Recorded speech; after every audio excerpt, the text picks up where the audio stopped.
Hello, everyone. Thank you so much for your patience. Welcome to Get in the Game, a community conversation on Black women leading the business of sports for NBA All-Star Weekend here in Cleveland. We are super excited for the weekend and the economic impact and attention that it will bring to our community. I'm April Miller-Boyce, the Executive Vice President at Eaton and the program presenter and your host for today. In addition to my role at Eaton, I'm the founder of 50 Black Women. Our purpose is to inspire, celebrate, connect, and engage Black women, especially around issues important to the Black community. So with the NBA coming to town and several recent promotions for Black women in sports leadership, I knew we needed to have a community conversation on this topic.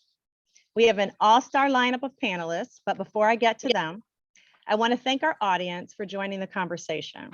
We hope that you will be as inspired as we are by the stories you will hear. The chat feature in Zoom is live, and you may use that to make comments and to engage with the broader audience. We plan to save some time at the end for questions for the audience. If you have questions, you may use the Q&A function to send questions directly to me.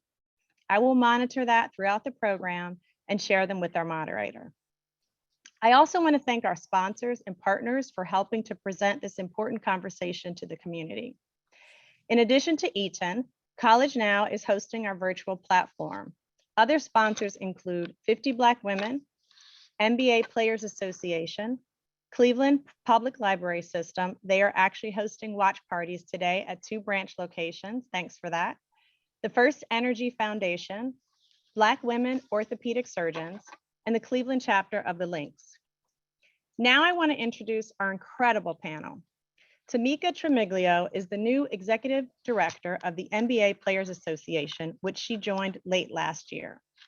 Before joining the NBPA, Tamika served as managing principal of Deloitte's Greater Washington practice. She holds a JD from the University of Maryland, and she also has an MBA and more than 15 years of service to players associations. Terry Carmichael Jackson is the WNBA Players Association Executive Director, where she's responsible for board relations, executive leadership and management, labor relations, and collective bargaining. In January 2020, the Players Association and the WNBA signed a groundbreaking agreement that will chart a new course for women's basketball and women's sports overall, with a focus on increased player compensation, expanded career development opportunities, and resources specifically tailored to support professional women athletes. They also launched a joint social justice council where players and league and team executives work collaboratively to advance player activism. Danita Johnson is the president of business operations for DC United Soccer Club, which she joined in January 2021, making her the first Black president of a major league soccer club and only the 3rd woman in league history to serve in this role. Danita has over 15 years of experience in the sports industry. While at the Los Angeles Sparks, she launched the hashtag We Are Women campaign, which drew a historic attendance of more than 19,000 people to the Staples Center for a WNBA game. And Cleveland's own Shelly Cayet is the Executive Vice President and Chief Commercial Officer for the Cavs. Shelly was promoted to this new role last month after 10 years with the Cavs. Among other areas, she oversees all revenue generation from corporate partners and ticket sales and service across the Rock Entertainment group of family, teams, and properties. Shelly came to Cleveland from New Orleans, where she worked with the New Orleans Hornets, now the Pelicans. Our moderator is my colleague, Monica Jackson, the Vice President of Global Inclusion and Diversity at Eaton. Monica joined Eaton in May of 2020 and is responsible for devising and leading our global I&D strategy to achieve our aspirational goal of becoming a model of inclusion and diversity in our industry. Monica came to Eaton from GV Aviation in Cincinnati and is a native of Dallas, Texas. She has a BA in finance from Clark Atlanta University and an MBA from Indiana University. Now, one quick housekeeping point. Monica and I are both fully vaccinated and fully boosted, and we encourage that for everyone. So today for this panel, we are going without our mask. Now, ladies, let's play ball. All right, thank you, April. Ladies, thank you. I just want to reiterate, to April's point, thank you for your time today, your generosity. We know it's very busy weekend for all of you. And for our panelists as well, this is going to be a very fluid and dynamic conversation. So we encourage you to use the chat and Q&A, as April mentioned. So play ball, let's play ball. Okay, I'm going to approach this in quarters, if you will, probably something you all can, relate to. So I'm going to start with quarter one. And the quarter one topic, first quarter topic is we're going to start kind of where you are today. April shared a little bit about, your roles and, she gave us your titles, but can you make it plain for us? Tell us, what do you really do? Like scope, scale, span of influence, just make it plain for us. Tamika, I'm going to toss it to you, and then we'll go to Shelly, then Terry and Danita. Okay. Fantastic. Thank you so much, Monica. I appreciate it. I'm glad it is a hypothetical ball because I have never played basketball well. So with that, I will start by saying, first of all, delighted to be here in Cleveland. It is incredibly exciting. For most of you, this is my first ever All-Star in this role. So I am thrilled to be doing that. As April mentioned, I retired from Deloitte on January 7th after 26 years of consulting. And when you ask, what do I do on a day-to-day basis? I think that is a loaded question because quite frankly, I don't know that there's anything that's day-to-day or consistent in that regard. But what my mission is as the executive director of such an incredible organization is really to protect the players. I am here to make sure that their rights are protected from a business opportunity perspective as we look at the future of basketball, and certainly as I look at their development and safety. So that is what I'm doing on a day-to-day basis. As many of you know, we are in the mode of CBA negotiations. So we're just starting that process right now. So while that in and of itself could be a full-time job, that is but one component of what I'm involved in. We also have an organization called Think 450, which I am the chairman of the board for, which is our commercial arm that's involved with licensing and partnerships. And so I'm also integrally involved in that as well on a day-to-day basis. Now, do I toss the ball? Toss the ball. Okay, I think it goes to Terry.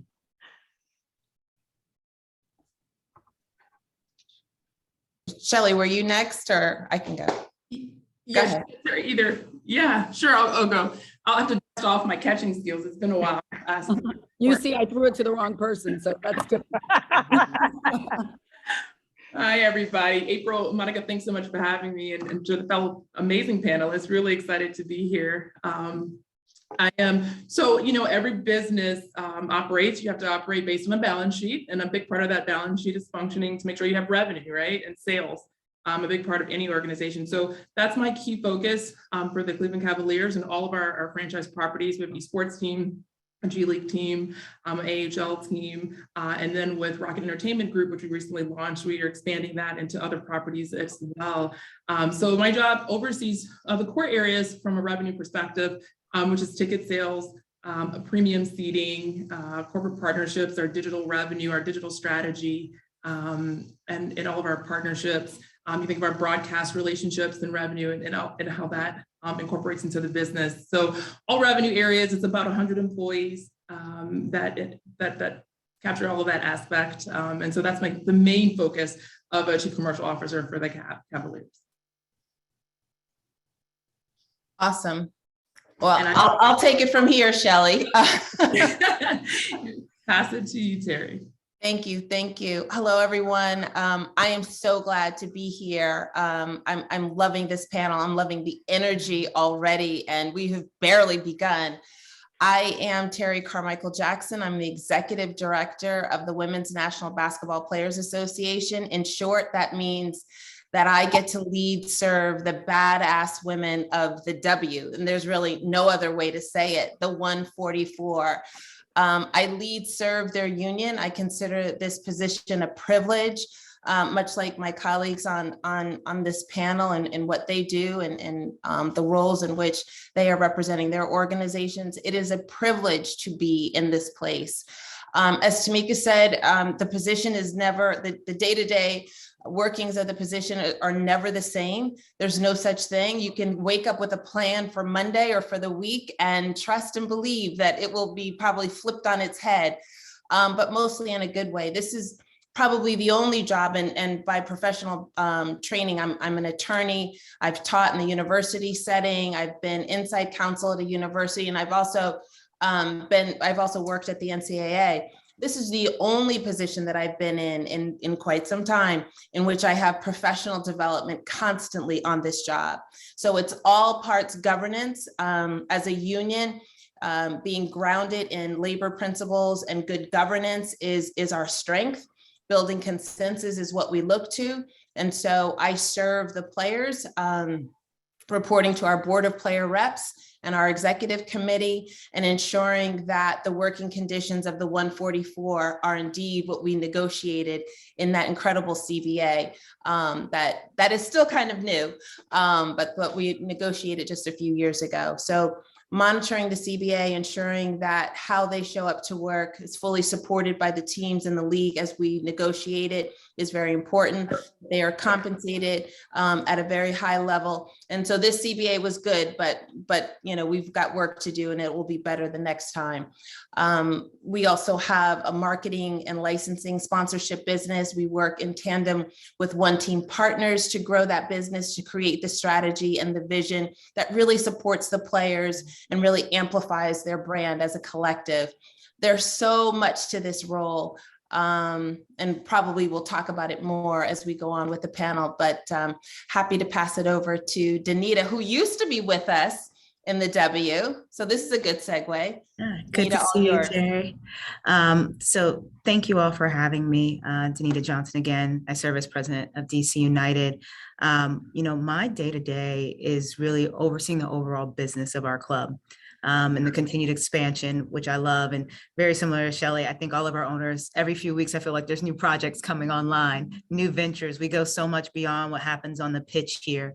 So for me, one, obviously revenue, overseeing all of our revenue lines, our marketing, brand strategy, development of our team as a whole, bringing on a lot of this past year for my focus specifically has been rebuilding our staff, setting up our process procedures, and outlining our overall game plan as we move into these next few years as a club.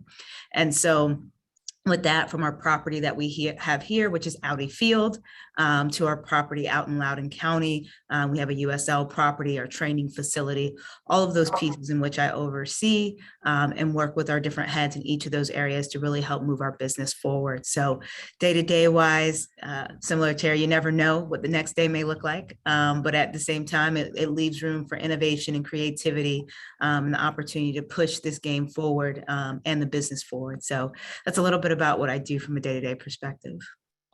Wow.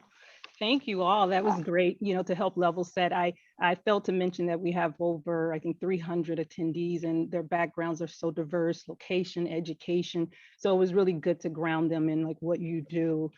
So that really helps. So thanks so much. Okay, so now second quarter, we are going to back it up a bit, okay? We're gonna talk about, I'll kind of frame it as like, the notion of preparation. So I want you to share a little bit about your background, education, maybe, early interest, when you were in school, and then specifically, if you played sports, could you let us know, did you play sports? I'm really curious about that. So how about this time, Terry, we're gonna start with you. And you can toss it to whomever you feel. Sure. You can't see it obviously on the Zoom, but I am 5'11". And it's basketball all the time in my family. My husband is a retired NBA player, now coaches in the G League, and our son plays for the Memphis Grizzlies and is a proud member of Tamika's Players Association of her union. But I did not play basketball. Don't you love the buildup? I said all of that, and I was not a basketball player. I was a tennis player through high school. I was pretty good, but I probably wasn't going to play at the collegiate level. So that's where it ends for me. My other interests and hobby include playing the piano, and I'm kind of good at that. But growing up, I was an avid reader. I read everything I could get my hands on. I read constantly. And I think I'm still a pretty good reader too. So I really enjoyed that. I grew up in New Jersey, went to school at Georgetown University for undergrad, stayed in DC because I just loved it so much. My mother used to call me her daughter from Jersey. And I stayed there for law school. And I used to talk about being the first African-American woman on the Supreme Court. Wow. But I took a different path coming out of law school, and I clerked for a judge. I started working at a big firm. I had some time to research anything that I wanted to research. And so that's when I started getting hooked on Title IX and learning more about what that was all about, the women's programs for girls and throughout college, what opportunities there were for coaches, and all of that. And before I knew it, I did so much research that I put together a class. And I reached out to Tulane University. I was living in New Orleans, and I said, I'm really interested in teaching this class. And they said, well, tell us what it's all about. I had the course description, I had the reading list, the syllabus, everything. Called the class Women in Sport and talked to them about teaching this class through their exercise sports sciences and their women and gender studies. And I did it. I started teaching this class, never teaching it the same way, from semester to semester. I married the guy that was playing basketball at Georgetown, and he was bouncing around the NBA. And so kind of followed him in his career and was able to teach women in sport at a variety of places. And then one day I was at a Mystics game. This is a true story. I was at a Mystics game, and somebody said, hey, did you hear that the University of the District of Columbia is looking for a council for athletics? I had no idea what that was, but I went after it. I was like, that sounds like me, law and sport, here we go. So I'm going after this job, and they said, yeah, when you get in, there's a couple of NCAA things we want you to clean up. They didn't tell me that it was a full-blown investigation of the university. Every inch, admissions, the athletic department, every inch of the university was under the microscope. So that was quite a job. And I did that, and they wanted to change my title. I was counsel for athletics. One of only 3 women in the country held that title. It was amazing that we were all women. And I didn't want my title changed, but there was like, Terry, it's a promotion. You're actually getting more responsibilities. So I was assistant general counsel. My duties became less and less about athletics because we had it up and running. We had a great athletic director. She's still there. She's amazing. And so I started looking elsewhere because I wanted to just do something, in sport and in law. I looked to the NCAA. Got a position there, moved up. I was working for the chief legal officer when I got an email and somebody said, you may want to look at this job. I said, I'm working for the best boss in the building. I'm good. And they're like, no, you want to look at this. I look at the position, and it is everything that I had been working for. So when you talk about preparation and you talk about study, and I already told you I was an avid reader, everything that I had been working on, the women in sports class, working with student athletes, working at the athletic department, really following their career, was the opportunity to lead the union for the WNBA players. That was the job description. That was the email that I kept ignoring, that I finally looked at. And so that's how it all came together. And I remember looking at my husband, and he said, well, you have followed me around as a journeyman in the NBA, it's your turn now. And so I just went after this job with everything I had. I prepared for it like it was war. I studied and read everything I could read just so that I could get ready and show the women that I was ready to be their leader. That's it. Love it. You toss. Who you toss it to? You went on mute. Sorry, I'm going to toss it to Tamika. Okay, awesome. Thanks. Thank you very much. And so if I can get any assist while I'm speaking, feel free to chime in. But I think Terry is absolutely right. I think for most of us here, we will know it was not a straight road. As I said, oftentimes I think I am a person that leads with intention, but how I arrived here was not quite intentional.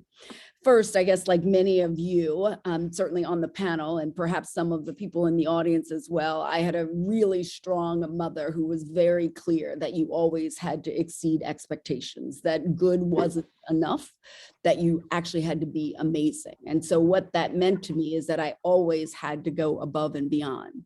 She was also very clear that education was an equalizer. Growing up in this little town, all you knew about were just lawyers and doctors. Those were the people that you knew who were successful. And so I thought, well, I either have to be a lawyer or a doctor. I also had a very entrepreneurial family. So when they talk about if you could see it, you could be it, I had a family who very much worked on their own quite often, but looked for opportunities to generate revenue, to create business opportunities, to actually serve others from a customer service perspective. And so when I look at how I arrived here, while not intentional, it was in fact destined, I believe. So starting with certainly get a JD and MBA, no one knew what you would do with that 26 years ago, right? In fact, most people went to law school so they would avoid the numbers, right? Not so that you're sort of entering into it. But here I was with a JD MBA and quite honestly, no idea what you were going to do with it. So I started in tax in one of the big 6 firms at that time. We're now down to 4. That was quite interesting, as I'm sure all of you can imagine, but I really wanted to do something that was much more challenging. So I became a forensic accountant and I worked in our forensic practice at KPMG for about 9 years. And then I went to Huron Consulting Group, which was started from the demise of Arthur Andersen. And we actually started the Washington, D.C. office. We were a private company. We then went public. I will tell you, I did not negotiate well enough because I'm still working, but it was a tremendous experience to have the opportunity to go through that. It taught me a tremendous amount. I then became one of our leaders of our advisory practice. I had handled some of the largest restatements in the world, and during the time of which I was having my second son. I only mention that because I think it is critically important that I never get it twisted. As Terry said, her family is obviously incredibly important to her. And that was a time when she was making sure that things were going right. And now the tables have turned. I also recognize for me that without them, I would not be able to do the things that I have done. And that was critically important to me. And in fact, when we talk about success, if I didn't have my children and my husband, it would be a huge disappointment. I will also add that as we are thinking of the things that we are doing in life and what things we are actually getting exposed to, we oftentimes forget to enjoy the journey. And the journey at Huron Consulting was phenomenal for me because it taught me how to build my own personal brand. And so we sold our company to another accounting firm. And at that time I came to Deloitte, and it was a phenomenal experience, but it was like starting all over again. So here you are, you think you sort of have gotten to where you intended to be, and now you have to start all over again, proving yourself. It was quite hard. There were many days of feeling like an imposter, many days of being incredibly defensive and trying to show that you belong there. But I think once I got past that, which I will tell you was a rough 9 months in getting started, I really was able to move more into being my authentic self. And quite frankly, that's where I found my joy. I was able to do the things that I love doing every day, which was really interacting with our clients, having phenomenal clients, quite frankly, like Terry and the WNBA, having clients like Danita with DC United. It was really a tremendous experience. And from that, I had the ability to actually serve on our board council, which was part of our board for the firm, our nominating committee, and then became our managing partner in Greater Washington, in which I had over 16,000 professionals in 23 offices. And I was, quite frankly, very happy. I thought I had sort of risen to the occasion. But I do think, just like many people during the COVID time period, I thought about, how do I want to make an impact? How do I really want to lead with intention? And so this opportunity was presented to me, and I could not think of a better thing to do than to serve our players, who are amazing men and women within the union, and certainly with Terry and her leadership with the W. and BPA as well. So I'm incredibly grateful to sort of be where I am and to have this opportunity. As I started, Monica, you said, have we played a sport? I will tell you that I was a cheerleader for basketball in high school. I was a cheerleader for basketball in college, and I am a cheerleader at the age of 51. I will also tell you, because I think this is where Sheryl Sandberg and I disagree, cheerleading is actually an Olympic recognized competitive sport. So I'm going to call it as a competitive sport. So thank you very, very much. Great question. And I hope it was really helpful. I am now going to pass it to Danita. Thank you, Tamika. I appreciate it. I think for me, at a young age, after I was playing basketball when I was in high school, I wasn't that great. I just enjoyed the camaraderie, plain and simple. I was that athlete, but I enjoyed the camaraderie of it. And as I got ready to figure out, what do I want to do as I was preparing for college, the only thing I actually ever really felt connected to was sports. And so it was just, we had moved around some when I was young. My dad was in the military, and it was my connective thing. It was the thing how I made friends. It was how I got to know who I was and start to just identify who I am was through sport. And so when I went to school, I think I was very intentional about wanting to be in sports. So I got my undergraduate degree in sports management. I knew I wanted to be around basketball. I kind of had this kind of piece that I knew I wanted to be in sport. There was moments where I was like, I want to be athletic director. I got over that really quickly.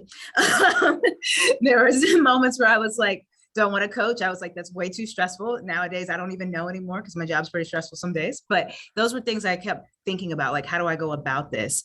And it was my internship. My last semester in college, I did an internship with the NBA G League, where I was working for the Fayetteville Patriots, which was the first team in the NBA G League. And through that was my first true exposure to this industry.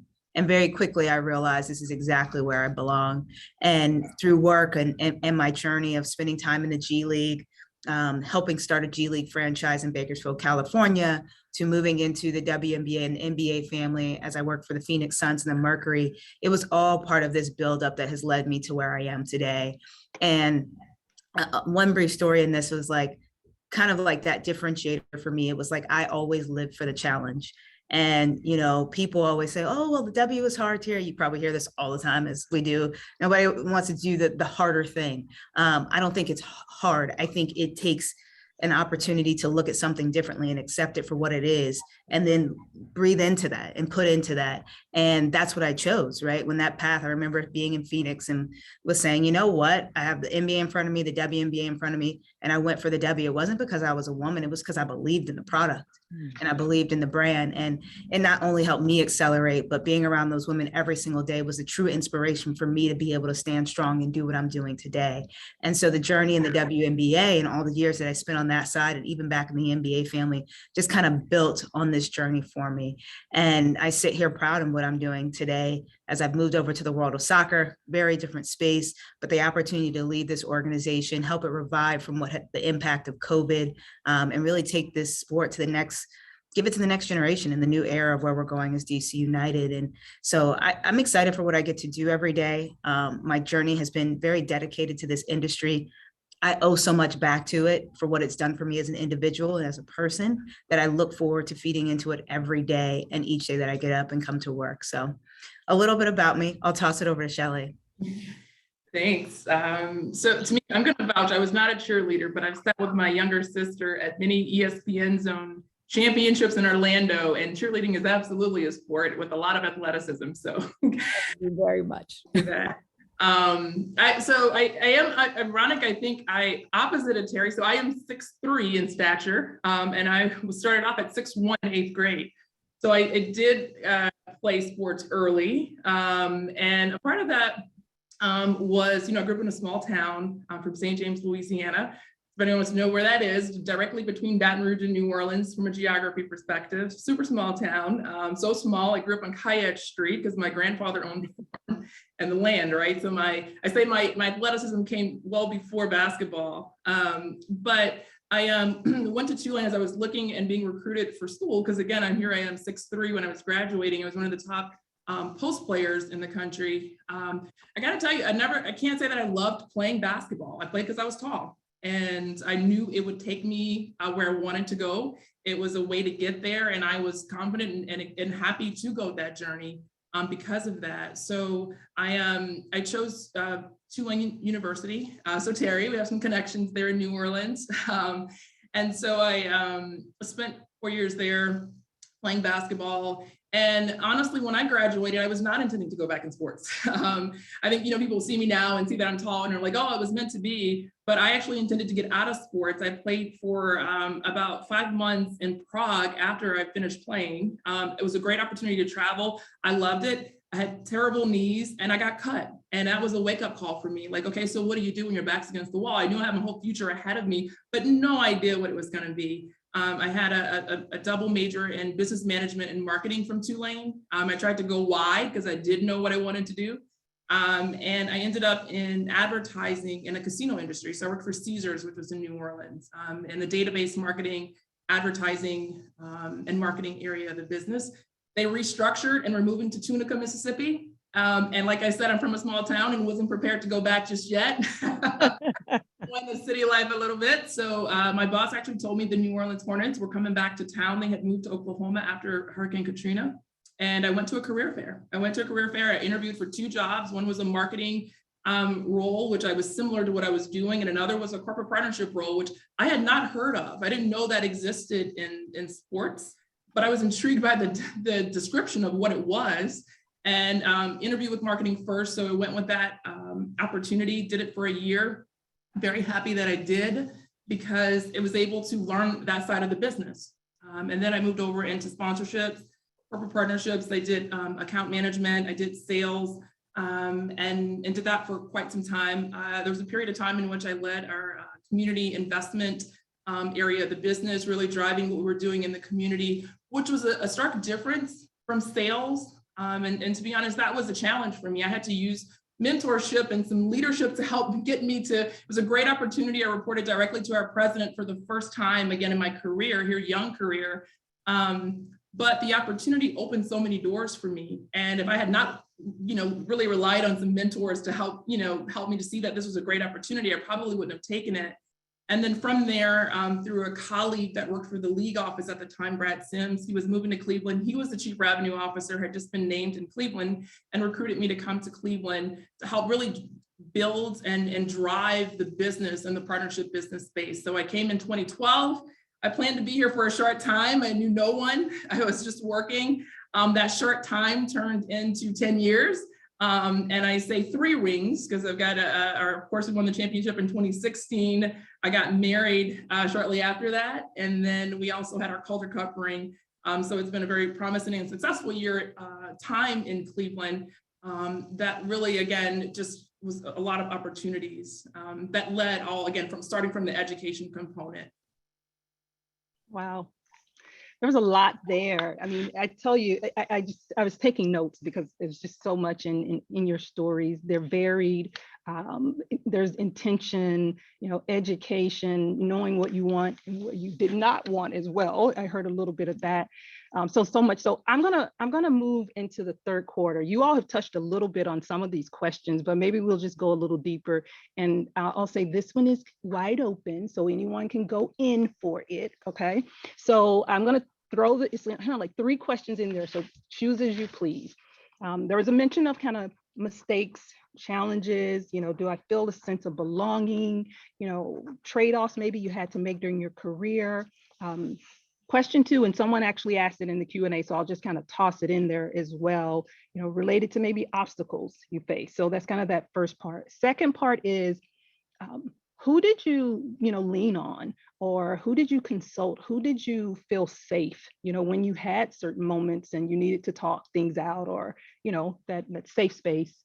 And then the last one on mentors, sponsors. I mean, Shelly, you hit it a little bit, the importance of relationships, people pulling you along. So I know there's a lot in there, but you can kind of pick. Digest. As you Think go. and digest. Yes. So wide open, whatever you feel, led to speak to.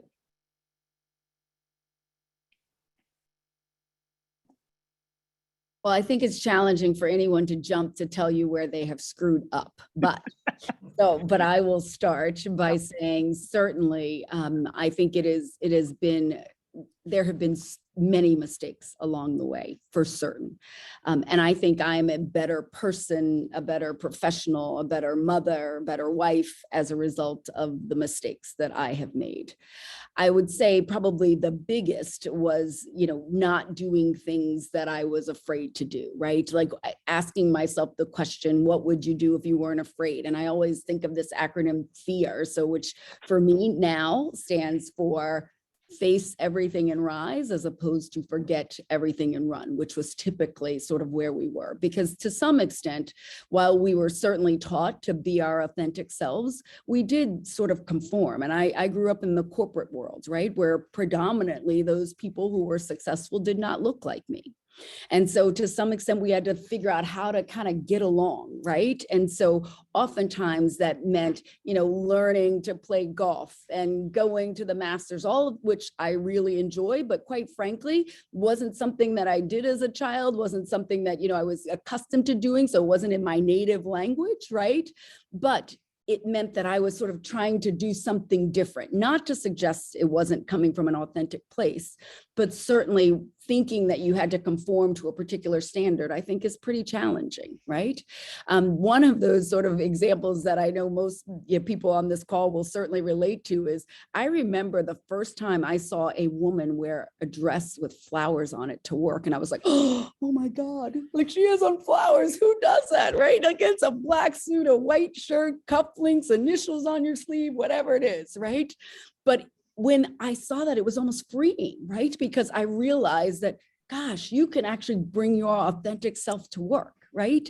And I think it's partly why I love clothes to this day, because I'm like, I can actually wear what I want because it's a vision of who you are, right? So I think part of that is something certainly that I was challenged with.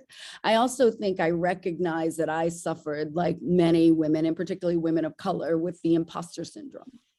While it is not unique to just women of color, there are so many times when I have been sitting at the table and been the only one and thought that I needed to temper my voice or to quiet down because, that would be the expectation of what they would expect me to do. And so I had to not wear flowers, right? Or to not wear flowers, exactly, or jewelry or whatever that happened to be. And so it really was part of sort of figuring out how to navigate a little bit better. I still, quite frankly, have moments of the imposter syndrome. In fact, someone said to me, can't believe you tell people that. And I go, no, but everybody feels it. It's not just unique to us, right? It's critically important that we recognize it and we find a way to temper it. One of those ways I learned from a mentor. So Joyce Roche, who I love and who will be here this weekend at All-Star Weekend, I'm so excited about that, taught me about sort of the imposter syndrome and how to quiet the voice. She said, you're going to always have it, but it's important that you recognize sort of what to do with it when it rears its ugly head. And I think having strong women who share that background with you is critically important. I do think that, I met her now almost 10 years ago. It changed the game for me. It put me in a position of feeling more than as opposed to less than. And I think it is critically important. None of us gets to where we are on our own. And so it's so important that not only when we do get there, but we look for opportunities to bring others along as well. And I think she also taught me to not be comfortable, and that when you become comfortable, you're not growing. And I think it's important that we are stretching ourselves and getting a little bit uncomfortable at times. Certainly not something that I would have done, 15 or 20 years ago. Could I jump in and just kind of add on to Tamika's comments, which I love everything about Tamika. And I want to say to Shelly, I'm so glad you told your story and gave a snapshot of your story, because I believe firmly that the more you talk to somebody, the more you recognize the connections that you have with them. I have a connection with Tamika Tremiglio that I haven't really talked about. In my role as the executive director of the WNBPA, Tamika served as president of our foundation. She was also my key business consultant during collective bargaining negotiations. So as proud as I am of that CBA, I better sure as heck give kudos and recognition to Tamika Tremiglio for that CBA. And Danita, we talked about our time in the W, but I needed to know my connection to you, Shelly, and knowing that it's New Orleans and probably so much more. But I say all that to think about one of the lessons that I learned very early in my career was that unfortunately you cannot expect, or you can't naturally trust that women in your industry, women in your field are going to be in your corner. That was a very, very difficult lesson for me to learn, because my expectation was as there is this old boys club, old boys network, that there was a girls club, and particularly in sport, particularly because there's so few of us. That was my expectation. But I got a very rude awakening. But thank gosh, I learned that lesson, right? Because I will never, make that mistake again. But I know that the women here, and Shelly, meeting you, like, I know we are part of a circle and part of a network in which we can lean on each other and learn from each other and lift each other up. So that is one of the lessons that I would love to share with anyone in the audience, and particularly the women in the audience, to know that we are not always in each other's corner, but we need to be. We should show up for each other. I mean, I celebrate all the time the moments in which I'm at the table or I'm in the room with the decision makers. And I tell myself, and I tell this to other young women, celebrate for that moment, pat yourself on the back that you got there, that you have arrived, and then quickly recognize that it is your responsibility to make sure that that never happens again, that you are not the only one again, that you are to open the door and make room and make space and save a seat at the table for those that look like us, the Black and Brown, the women generally in this industry. So I just wanted to kind of share that as the lesson learned and the advice that I would share with others. I'd say briefly on into this space, and I always just try to give like key takeaways of what you can walk away with from this moment. And each of us that are sitting here, probably there's one thing that, outside of many things that have us in common, that separate us in packs, is typically the ability to make decisions and like being decisive. So we talk about like, how do we get here? How do we grow? And I think one of the things I want to encourage everybody here is to understand that your power to make decisions, whether you're leading a team, whether it's the decisions you make about your career and your life, are very important. And we have to be able to make those tough decisions. And even when you mess up, it's that tough decision to go and speak up about the mistake you made and seek help. Even when you are trying to figure out something, but maybe you don't necessarily get along with that person as well next to you, and y'all aren't the best team players, you make that decision to be like, you know what, I have to unify this, and that you have the ability to lead from any seat. It may not be seen on the biggest stage. It may not be on a talk like this, but like those are important things where I just think about pure skills that really do make a big impact, is that being able to make decisions, understanding that wherever you sit, you have the power to make change. And so I just encourage you all, that no matter where you are in your journey, I'm watching the messages come up, and somebody was asking about like, how do I get into this if this wasn't necessarily my space? You get to make a decision about that. You get to be intentional about how you find your way into this space, and you get to lead from where you are and take the knowledge and skills from wherever you're coming from and implement that into this industry. And I think that's one of the funnest things about this industry, is that we seek out new ideas and new thought processes to help move us forward. And they need to connect with us too, right, Danita? Mm-hmm. Look, I'm sorry, I just wanted to add, to piggyback on what Danita just said. I think, the point about everybody having a different path and being intentional, right? One of the reasons we wanted to talk about what was your path to your role, because all of you have really different paths to get to where you are, right? And so I love the idea of being intentional, and stacking your experience so that you can use that experience in education. But you don't know where that's going to lead you, right? So be open to what those opportunities are. And the idea is that regardless of where you started, you don't know where you're going to end up. So keep doing the work to get there. Absolutely. 100% agree with that, April. And to add to the ladies' The two failures in areas I'd say I'd focus on as a learning tool is one for me is not having confidence early enough. It took me 10 years. It took me being top 5 in revenue of all 30 NBA teams for 6 consecutive years. Like no team does that. No leader has done that in a sense that consecutively. But it took me to that point to gain the confidence I needed. As a matter of fact, early in career, one of my bosses asked me to get in sales. I told him no for 2 straight years. Part of it probably was just, I kept making excuses of why, but it probably just because I didn't see anyone that looked like me in it. And I just wasn't sure that I could do it, right? Or wanted to do it. I made up a lot of excuses of why I shouldn't, when I probably should have just jumped in right away and had the confidence to do it. So one, not having confidence early enough. And I'd say the second failure/learning area is leadership, especially in sports. There's not many leadership tracks. There are, in a lot of other industries, they're very much so training and leadership development. You don't get that as much in sports. It's very much a fast pace. You jump in, figure it out, you succeed, you get promoted, and you learn and you grow as you go.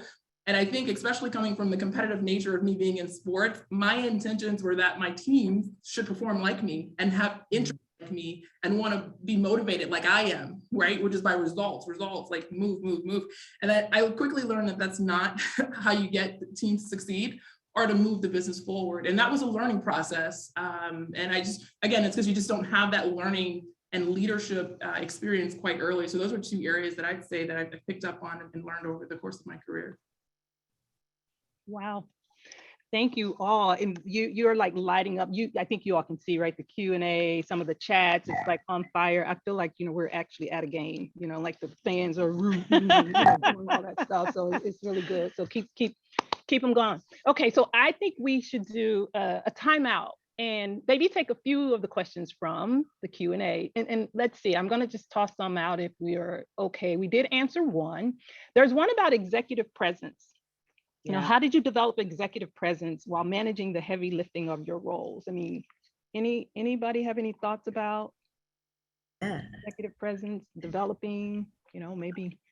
I think, for me, and I feel like it's all kind of happening.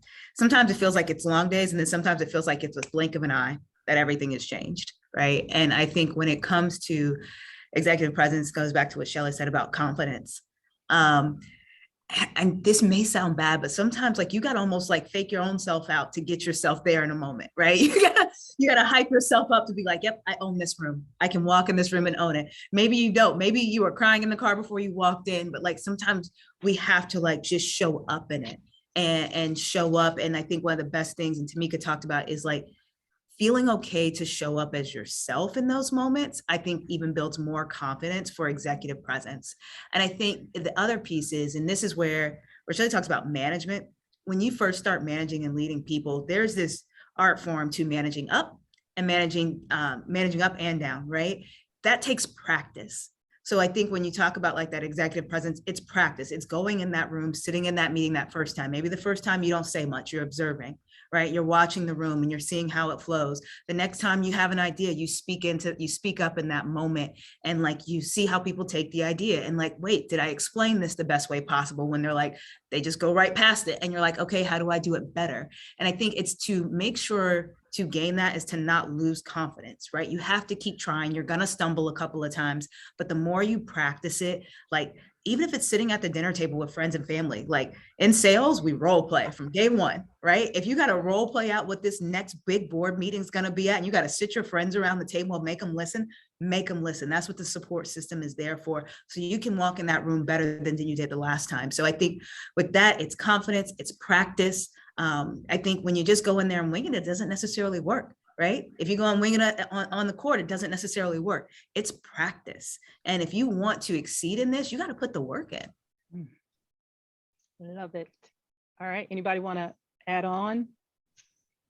Good. Okay, let me toss it. Well, I want to make a comment on executive presence, because I think this is such an important topic. And I think I love the comments that Danita just made. Like part of it is believing in yourself, right? Believing that you can do it. I do think sometimes there's a perception that executive presence equals, older white male with white hair, right? And so we as women of color, we have to believe and have that confidence in ourselves that we can, own the room, to the point that Danita made. And I love this point. A friend of mine always says, you know, are you a lion or are you a mouse? Right? Like, how does the lion walk into the room versus how the mouse walks into the room? And if you think about that, so I said that to my nephew, and he says, he always says when he goes into an important meeting, I'm the lion, not the mouse, right? And so part of it is talking yourself up. And so I love that example, Danita. I think with that too, there's this thing where it's like, I always talk to my staff and I tell them there's a cadence to it, right? If you want to command the room, you don't got to go in there and like yell at it, but like, how are you bringing people along the journey with you? So a lion, similar, like they're going to come in there and they're like balancing, right? It's almost like this balancing act to actually get you there. And I think it's just important because some people can't figure out, they may come in too loud. Like they got to figure out how to bring people along with you because you just can't do it alone.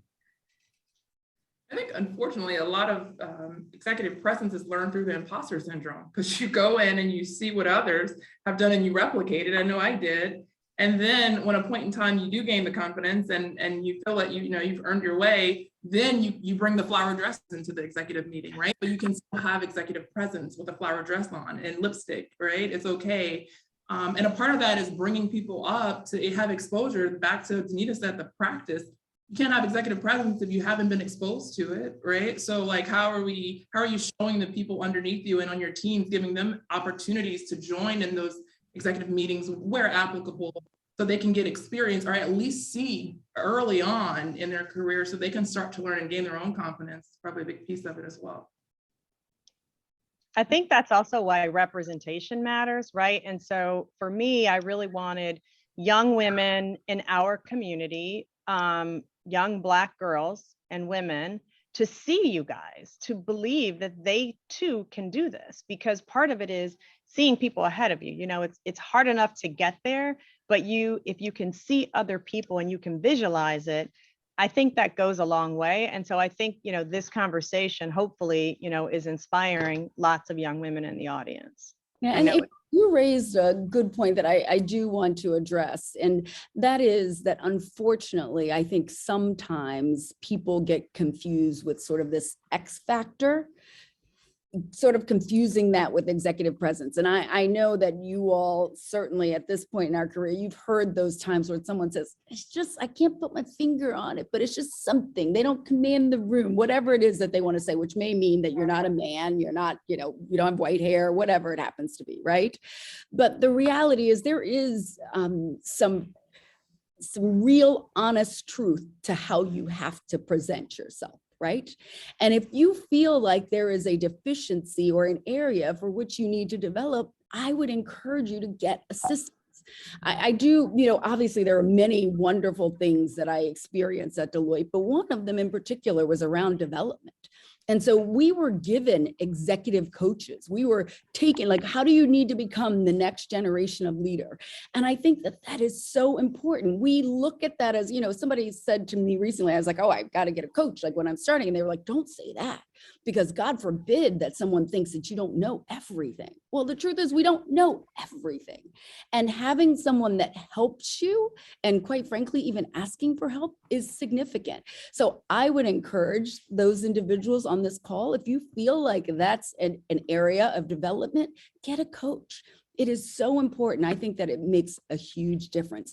That doesn't mean that you don't continue to play to your strengths, but it means that we recognize where there are areas that we need to bring out. And so I would encourage you to do that. I also had an instructor one time that talked about presentations, and he used to say that when you walk in a room, he'd say, I won, because that would get you sort of going. Like, I already won, it's already done. So I think that you can think about things like that, whatever it is that gets you up and going.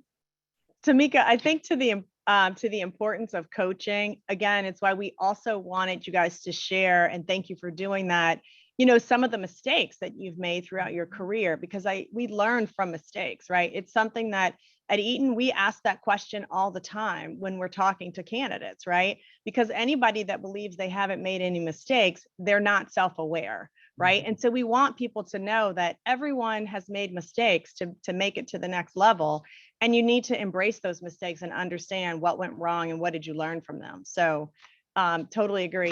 If you need coaching, absolutely go out and get it. You don't know everything. And I think the other piece to that is coaching. Where can it come from? right? It can come from peers, it can come from a variety of people, right? And I think that's important to know your peers or those you are actually walking in the same path with, they can also be coaches, right? So that's important as well. Okay, this is good. Let's see. Let me take one more and then we will go back. Let's see. We touched on obstacles. Okay, I'll try this last one here. As I hear you all talk, it reminds me of the extra stress that women, and particularly women of color, carry each day. How did you fill yourselves back up? And what do we all do to change the conditions so that these roles aren't as exhausting for those who are too often marginalized? Can digest that a little bit and see if anything kind of resonates with you. It's about the extra stress that women, and particularly women of color, carry. You know, as we've all been talking about how intentional we are about going after a job or being prepared in that job, we have to also be intentional about self-care. And we have to recognize that our mental health is just as important as our physical health, and they go hand in hand. And so, for me, it is important that I take time, that I remind my staff to take time away from the job, away from the office, away from the computer and the phone, just kind of unplug. There are times in which I say, you know what, we've been working pretty hard. I need you guys to take the week off because I know that the season is about to start. I know how intense it's going to be. I know we're going to be revving up. So again, it's about being intentional about our time and being intentional about self-care. The other thing that I say to the players very often, I say it to myself and my family, but I make a point to say it to the players, and that is therapy, counseling, advisor, life coach, whatever that looks like, that is the greatest gift that you could give yourself. Recognizing that that there is somebody out there, that there's a resource out there that you can tap into, that can provide you with some self-guided, some meditation, that you can just share what's going on with you. Somebody who, like I said, that you can share with and could pour back into you. So just kind of to build yourself up, whatever you call that, if it's therapy, counseling, advisor, a life coach, whatever it is, and it comes in different shapes because sometimes we need different kinds of resources, but whatever that is, identify that, welcome that, embrace that, talk about that with your friends and with your family so that we begin to normalize what it means to take care of our mental health and our mental wellness. So that's what I do. Be intentional about self-care, be intentional about unplugging, and make therapy the greatest gift that you give yourself. And Terry knows that I'm a huge proponent of that. I always say that you cannot take care of anyone else until you've taken care of yourself, right? You have nothing to give when you're on empty. And so it is so important that we do that and we make it a priority. You also all know that I am the huge proponent on kindness. Today is Random Act of Kindness Day, so I hope you all have done something. But part of being kind means being kind to yourself, right? And offering yourself a little bit of grace. I will tell you, I started this role, as you all know, a little over a month ago, so January 10th. And as Terry knows, I had a family member who was ill. And the reality is I knew that I needed to be there for them, but I just started a new job. Like, how can you do this? So I was literally sort of burning the candle at both ends. And this one day I said to myself, I am just going to give myself a little grace. And I remember sort of talking to a friend and I said, I don't know if this is right or wrong, but I feel like I just got to give myself a little grace. Like if you woke up later, if you did whatever, like you got to give yourself some grace.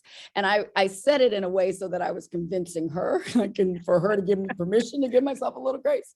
But ironically, I walked into the hospital room that day and this woman walks in and I looked at her, I go, who are you? She goes, hi, my name is Grace and I'm going to be And I thought, oh my God, if I can't figure it out, God is winking at me every single day. Just give yourself a little grace. Oh, that's awesome, Tamika. Shelly, you were going to say something? Yeah, to say a part of self-care. So one, I am a mother, and Tamika mentioned this earlier. So I have a 2.5-year-old at home and I'm 6 months pregnant right now, which I visibly want to walk around the office with as a leader, because there's not many executive leaders that are, and so showing how you can do that and do the job. But that's stress. So stress is real. So just to answer that question, stress is real. On top of that, African-American women have the highest rate of mortality in childbirth, right? So that's real stress. And then, you're the first, and as all of the panelists, we're the first. You've heard over and over, we've been the first in these roles, which means we have to perform, which is another level of stress. So the stress is real. I just say one piece of advice is that you have to have an open communication and manage up, like Danita talked about, because you have to be able, when you talk about self-care, it doesn't mean just telling your boss, hey, I'm taking off 2 days with no explanation, right? Or just saying, like, it's about having an open relationship, because if you perform and you're succeeding, and you have a good relationship with your leader, they're going to want you to do that. Our president tries to send, he's like, oh, are you okay? You're a workaholic, you need to take care of yourself. And so I feel comfortable with that, and I actually visibly try to do that and let the team know, hey, I'm not coming in today, right? Here's why. But it's also important, the work still has to get done, right? And so that's an important part, is just to have an open relationship with your leader that you can explain when you need self-care, because self-care is real and it's important and you have to take it. But you just have to have an open communication line with your leader so they understand and they're not second guessing your work and performance, and that you can really balance the two. I love it, Shelly. Thanks for clarifying, self-care and what it means. Like you said, it's not just saying, I'm out, I'll see you in a few days, without any communication and clarification is so critical. And, look, the importance of the relationships too, as you mentioned, how important is that to build those relationships? And that's what sometimes can be challenging, building the relationships. So at the time that you need them, you have them as a support. So thank you for sharing that. Okay, so we are going to now move back to the fourth quarter.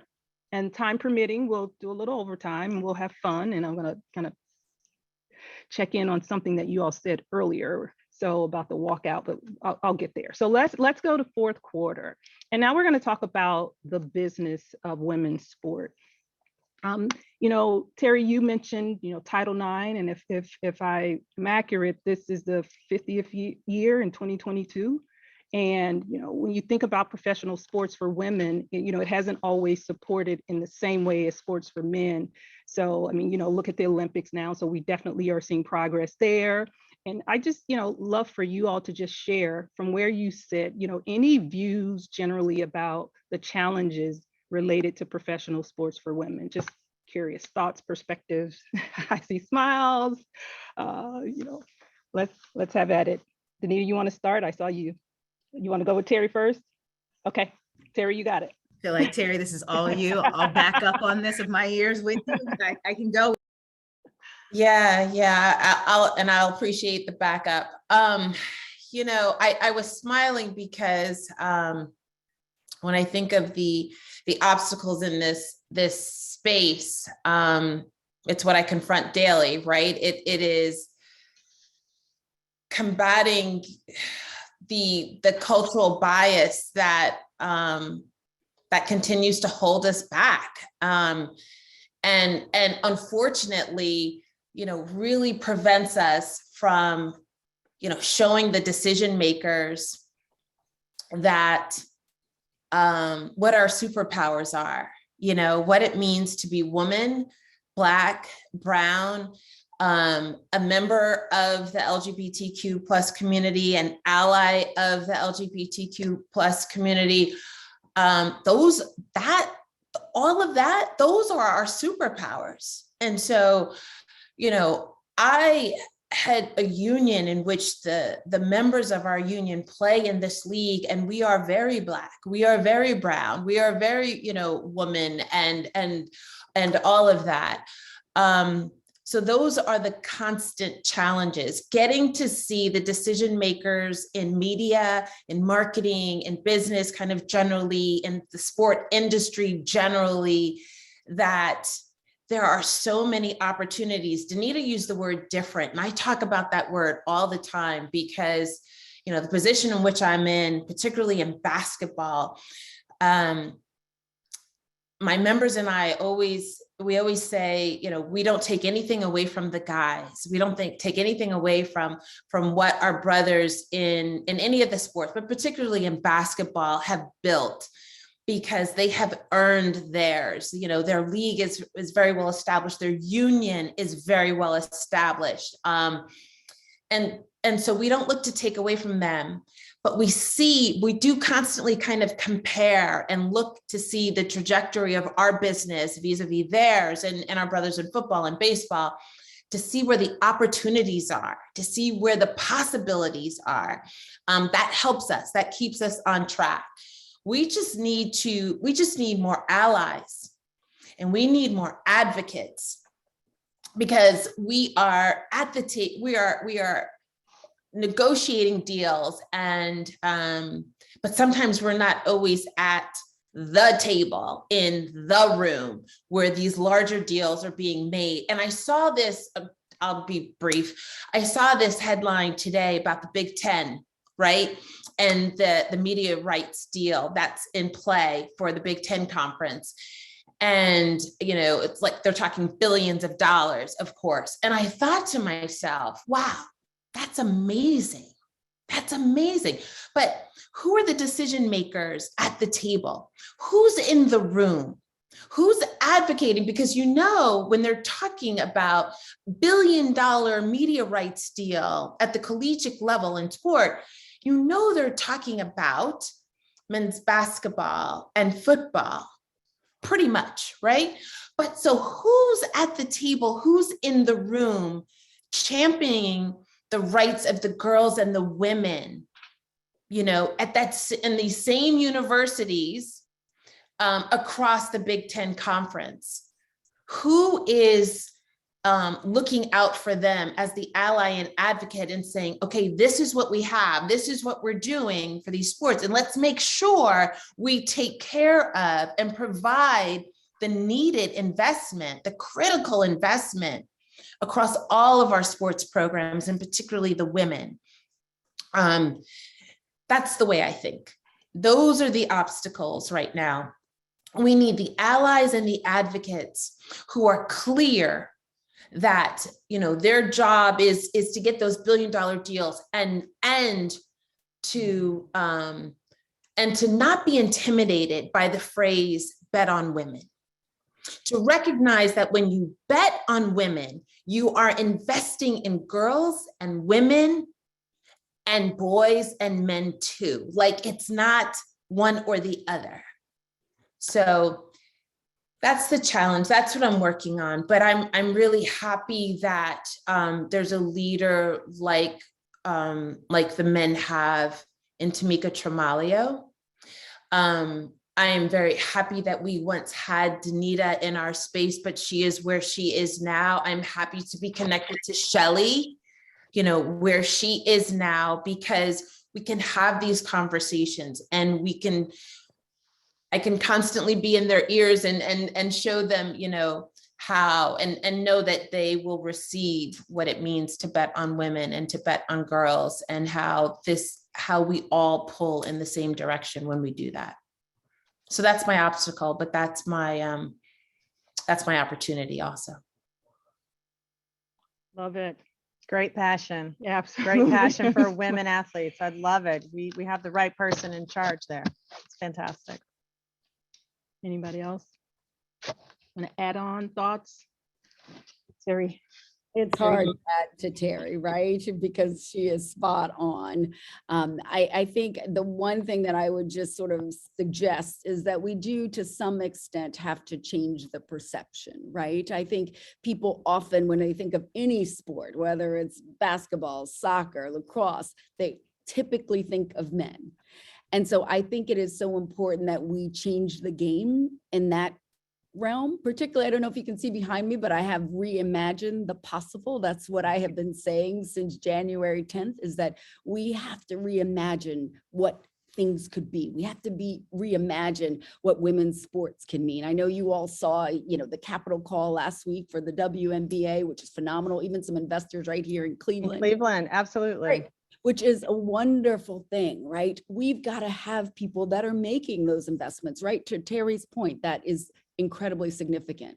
When I think about the men in particular, I want people to see them as the entrepreneurs, the business executives that they are. One of the reasons that I took this on was because they are amazing men who are multifaceted, that quite frankly, people don't experience. They see them as just the athlete, when many of them are doing many different things. They have so much to offer and so many things that are incredibly valuable that could be lessons to our children that we want to make sure that people are seeing as well. So it's about changing the perception as we change the game.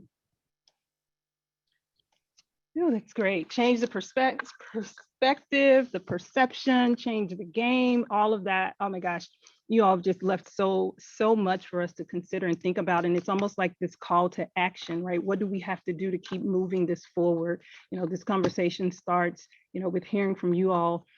So I want to move into, I'm going to call it overtime. We're going to, you know, maybe throw a few little questions out there that may be a little bit more personal. And after talking about the business of women's sports. So 2 questions. It's Black History Month.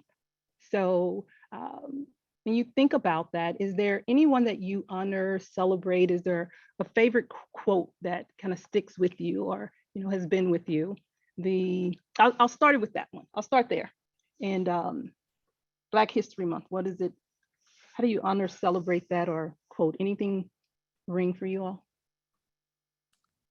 I think as we kind of lead out of this talking about, you know, women's sports and stuff, and I mentioned it earlier, and it's a little bit of a segue from the previous question that leads into how I think about Black History Month and certain things in this space is the value, right? And when we talk about women's sports, you know, I think they are not valued at the level in which they should bring and what they do to inspire women and men across the world. And when I think about Black History Month, and as we talked about women's sports, the first thing I said earlier is about like the inspiration of the women. When you look at the 144, they are a true reflection of Black history and the future of Black people of this country and women in this country for being progressive, for breaking barriers, for pushing us forward. And I think those are the things that I think about when it comes to Black History Month. It's not necessarily just one individual person for me.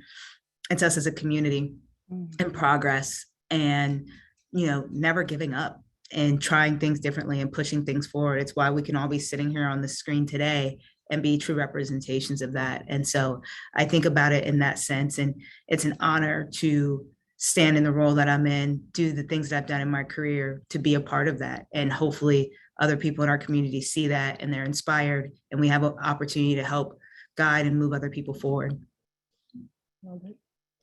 Thanks, Danita. Anybody else? I would just add, I think particularly during Black History Month, it is a time of reflection, right? I think it is a time to really appreciate how far we have come. I am reminded during this time that we stand on the shoulders of giants. And so for those of us who can't be 6'3", I know I see further as a result of those people who have come before me. And so I think it is critically important that on those days that are incredibly tough, I have to remind myself that our ancestors went through so much more and allowed us to be where we are. So I feel sort of an indebtedness. And this is a reminder of how much of a privilege it really is to serve in these roles, to have the opportunities that we do. So for me, it really is a time of reflection. Love it. Thanks, Tamika. Look, I mean, for Black History Month, Maya Angelou is just one of, again, this is a classic, but people will forget what you said, they will forget what you did, but they will never forget how you made them feel. And I just think that's so moving when you hear Terry talk about the women and what they're facing and what they're going through as a business. They're fighting, you know, when you think about it, just for just basic like rights and you know, just to have a career and have equality, right? And so I think about that quote, and I just think it resonates with everybody because we need allies, right? We need business leaders. Right now, most of the business leaders, there are a lot, by statistic, there are a lot of white men, right, that are in these roles, and we need them as allies. We need them to help move the business forward. She mentioned that, you know, fighting for women isn't just about fighting for women, it's about fighting for, you know, boys too. And we want young boys to see something different. So I just feel like that quote really resonates, because if everyone takes a lens of that quote, everybody would act differently, right? Their actions would be differently. They'd be more intentional about things. And I think that would cross over not only in personal life, but in business as well. So that's just one that really resonates with me with Maya Angelou during this time. Awesome. Thanks. Shelly. Well, Shelly took Dr. Angelou, because I was going to read a passage from Phenomenal Woman, but Shelly did the quote. I mean, like everything. So what I would like to leave everybody with is Lucy Harris.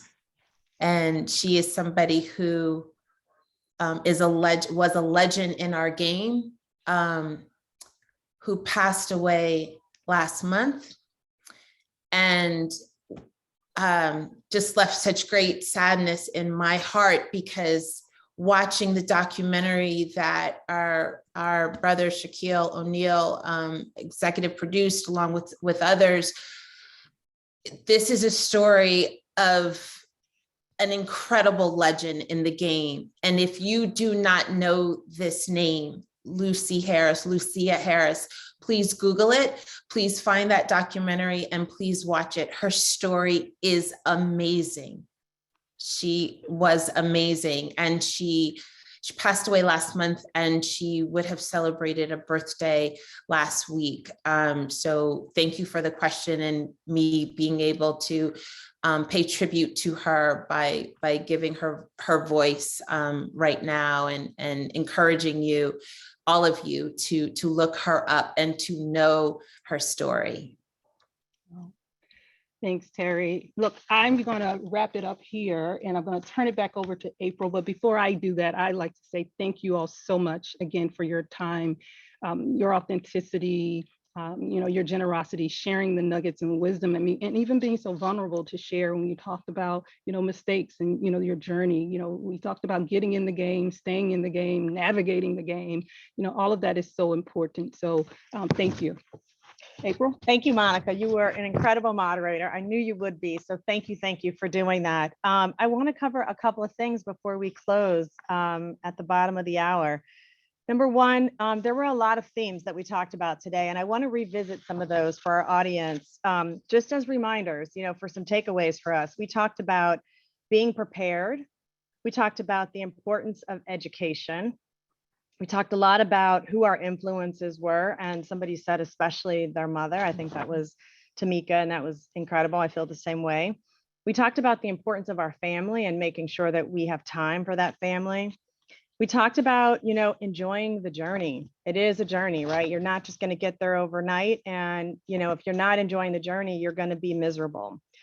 We talked about the imposter syndrome. And I think that, particularly for women and people of color, and so Black women, I think that is a challenge and something that many of us have had challenges with. We talked about authenticity and being able to bring your full self to your organization. And that can be challenging. And I think as a society, we're doing much better there. We talked about being really intentional in our actions and the things we want to accomplish and in our relationships. We talked about sports as a connector of communities and people. And I think that one really resonated with me. We talked about how these women really have been on really different paths. And it's not, just one way to be successful and, one path to get there. And so hopefully that, resonates with our young women, especially on the phone. We talked about being in the room and who's in the room when you're not, and who's there and who's advocating for you, and how are you building relationships so that the people who are in the room and who have access to the room can advocate for you too. We talked about the importance of really putting in the hard work, right? It doesn't just happen. Success doesn't happen. You have to put in the work. We talked about a variety of different career paths. We talked about continuous learning. And again, that's something that I love. It's a big part of one of our leadership attributes at Eaton. We talk about being a continuous learner, right? Just never stopping. You've never arrived. Tamika said, hey, I retired and now I'm starting something new. I want to continue learning.